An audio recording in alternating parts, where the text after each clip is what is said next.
오늘 함께 보실 하나님의 말씀은 시편 121편입니다. 다 함께 읽도록 하겠습니다. 내가 산을 향하여 눈을 들리라. 나의 도움이 어디서 올까? 나의 도움은 천지를 지으신 여호와에게서로다.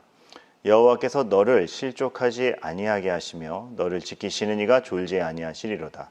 이스라엘을 지키시는 이는 졸지도 아니하시고 주무시지도 아니하시리로다. 여호와는 너를 지키시는 이시라. 여호와께서 내 오른쪽에서 내 그늘이 되시나니 낮의 해가 너를 상하게 하지 아니하며 밤의 달도 너를 해치지 아니하리로다. 여호와께서 너를 지켜 모든 환난을 면하게 하시며 또 내 영혼을 지키시리로다. 여호와께서 너의 출입을 지금부터 영원까지 지키시리로다. 아멘. 시편 121편은 하나님께서 나를 지키시는 것에 대한 그 확신, 그리고 그 부분을 여러 가지 다양한 모습으로 표현을 하고 있죠. 그런데 이 시가 언제 쓰여졌는가라고 할 때에 이 의미들이 훨씬 더 마음에 깊이 박히게 됩니다. 왜냐하면 이 시가 지어진 것은 바벨론 포로 생활에서 해방되어 돌아올 때 앞으로 우리 이스라엘의 형편에서 하나님이 우리에게 어떻게 하시겠느냐, 그것을 생각하며 지은 시이기 때문에 그렇습니다. 그러면 이 한마디 한마디가 훨씬 더 마음에 들어오죠. 정말 오랜 기간의 포로 생활, 이제 사실 돌아가도 해방은 되어서 기쁘지만 돌아갔을 때 모든 것을 새로 시작해야 되고 폐허가 된 자신들의 고향에서 새롭게 구축해야 될 것들이 많은 그때에 앞으로 우리의 인생이 어떻게 될 것일까 했을 때 하나님이 지키시리로다 라는 확신 가운데 출발하는 이 시편은 길지 않지만 너무나 큰 감명을 주는 한마디 한마디인 것이죠. 그래서 이러한 것들을 볼 때 그저 포로 생활이 고된 시간을 보냈네 이렇게 위로할 수도 있겠지만, 그러나 지금 이러한 신앙 고백과 시를 짓는 것을 볼 때에 이런 시를 지을 수 있는 성도가 된 기간이 그 고된 시간임을 우리가 알게 됩니다. 사실 바벨론으로 잡혀가기 이전의 이스라엘의 모습은 정말 타락 끝 자체였습니다. 어찌 보면 이방 민족에게 망하고 또 포로로 잡혀간 것 자체가 그 타락의 결과라고 할 수 있을 만큼 아주 혼잡했습니다. 그런데 지금 그 고된 시간을 보낸 이후에 이런 시편을 적는 것을 보면 그 시간이 그냥 아이고 애썼다 얼마나 고생스러우니 그걸로 끝나는 것이 아니라 이러한 하나님에 대한 고백을 다시 할 수 있는 성도로서의 위용을 찾은 시간이라고 할 수가 있는 것이죠. 고되었으나 정금같이 죄된 불순물들이 다 솎아진 그러한 시간이라고 우리가 보게 되는 것입니다. 그래서 우리가 그런 일은 얘기들 하는데 그런 일은 당하면 안 되지. 그런 수많은 일들이 있습니다. 물론 진짜 그런 일은 안 당했으면 좋겠네 하는 일들이 분명히 있습니다. 근데 그럼에도 불구하고 어려움과 비극 또 예기치 못한 상황들을 맞닥뜨리는 것이 우리의 인생입니다. 그러할 때에 그런 일을 당할 때 그런 일을 당했느냐 안 당했느냐 또 안 당해야지 그게 목적이 아니라 그러한 순간에라도 누구를 붙들고 있는가라는 것이 훨씬 중요한 문제라는 것.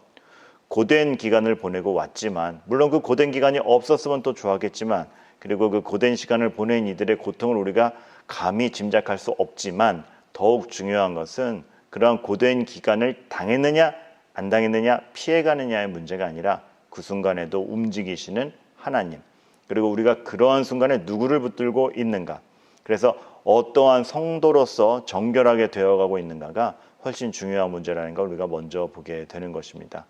그러면서 이제 그런 가운데 이 시편을 하나하나 조목조목 살펴보면 표현 하나하나가 참 주옥 같습니다. 내가 산을 향하여 눈을 든다. 나의 도움이 어디서 올까? 다시 들어오죠. 어떤 심정이었겠습니까?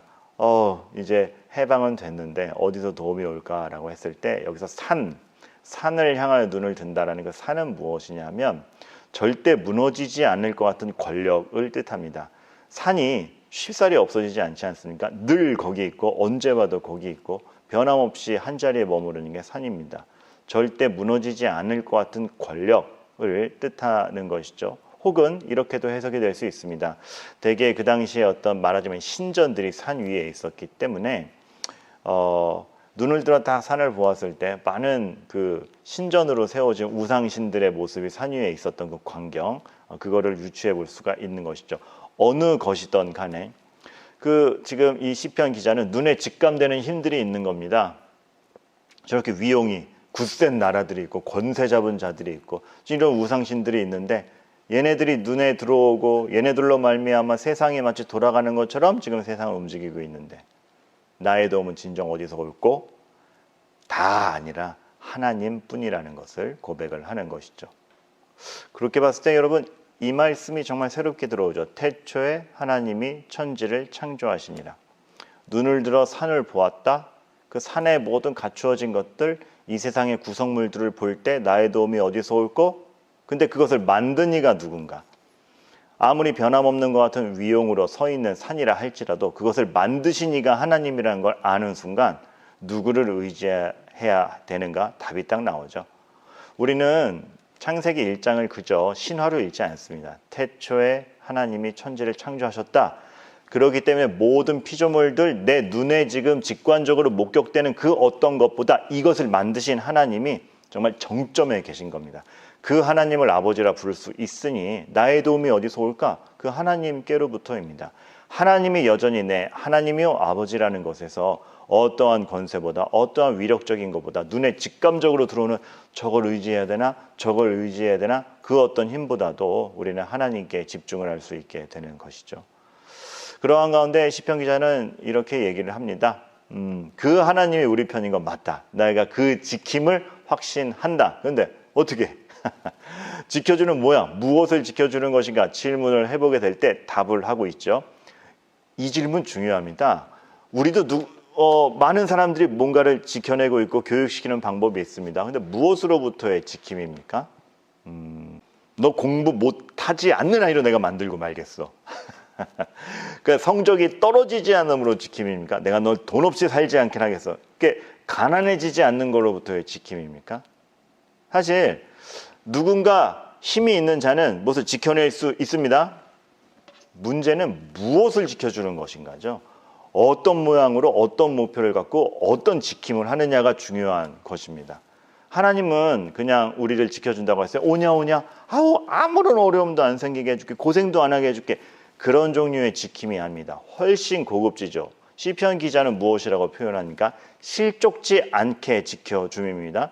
여기서 실족지 않게는 그저 헛디디지 않음, 잘못되지 않음 정도가 아니라 하나님이 말씀하시는 그 실족지 않게는 정도를 벗어나지 않는 것, 그러니까 아닌 길로 가지 않는 것, 하나님의 길을 찾아갈 줄 알게 하는 것을 실족지 않게라고 표현을 합니다. 다시 말하면 정도를 벗어나지 않고 아닌 길로 가지 않게 하기 위해서 고생스러운 길일 수도 있는 겁니다. 하지만 그것이 실족치 아니함입니다. 마태복음 말씀대로 좁은 길로 가라. 불편한 길이지만 그것이 바른 길입니다. 그것이 실족지 않는 길입니다. 사람들 생각에 넓은 길로 가야 편한 길 같고 실족지 않은 것 같죠.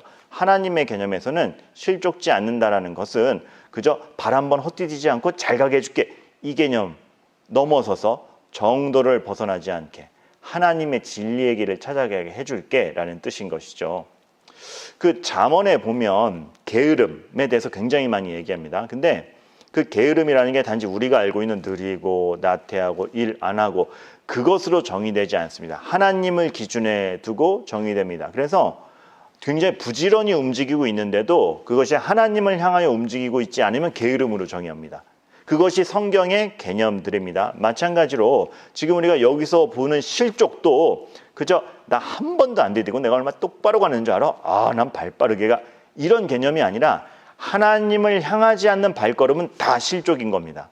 평탄한 길을 걷고 화려한 길을 걸을지라도 하나님을 향하지 않는 발걸음은 실족인 겁니다. 근데 하나님께서는 실족지 않게, 거친 길일 수 있고 좁은 길일 수 있지만 분명히 하나님에게로 오는 진리의 길로 내가 너를 오게 하겠다.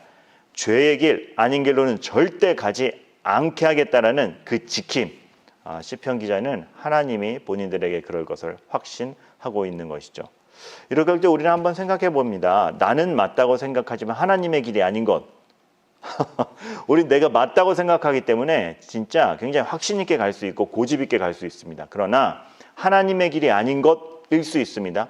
그것에 대해 점검해야 되고, 하나님께서 오늘 말씀을 통해서 우리에게 내가 너를 지키겠다 하는 것은 분명한 나의 길로 오게 하겠다.